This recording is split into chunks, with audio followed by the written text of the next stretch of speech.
Despite the surge in homicides over the last few weeks, Police Chief Rick Edwards says homicide numbers are actually down compared to this time last year. And while that may be the case, some people I spoke to in some of the neighborhoods impacted tell me the weight of this feels worse because it involves kids. Where Shockoe Bottom meets Church Hill in Richmond. Yeah. There's one smiling face that is always planted on a neighborhood porch. They answer every police call. Leonard Andrews has lived in this home for 47 years. While he loves the fresh air and the city sights, his view on things has changed recently. It's dangerous sitting out here on the porch.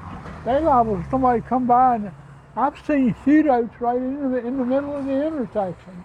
Andrews says the recent string of gun violence in the city is what worries him because he feels things weren't always this way. It's 100 times worse. When we first moved here, we wasn't shooting each other. They didn't use guns. They fought each other, you know, with their fists. He's especially worried because many of the recent crimes in the city involved kids. Now they're using guns. They just blow people away. They don't really know what to do about it.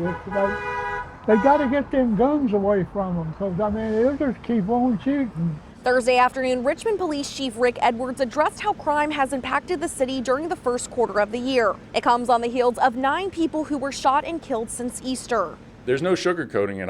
I'm upset about where we are. I'm upset about the last 2.5 weeks. Chief Edwards says they've had 3 separate people in custody for 3 of the recent homicides. And despite the last few weeks, he says homicides are overall down by 25% compared to this time last year. He says that goes for violent crime too, which is down 7%. Nobody feels that right now because of the kind of 2 weeks we've had, but it's important to note. Police say none of the recent incidents appear to be related.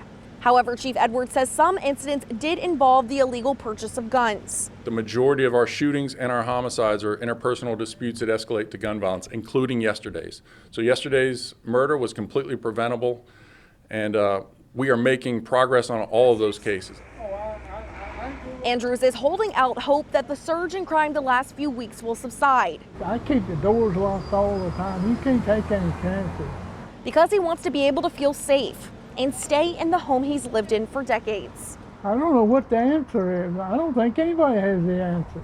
It's got to be an answer. And in response to this recent crime, officials put an 11 p.m. curfew in effect for kids. They're also bumping up their start date to tomorrow for their Operation Safe Summer program. That's a program to get illegal guns off the streets. In Richmond, I'm Maggie Marshall, CBS 6 News.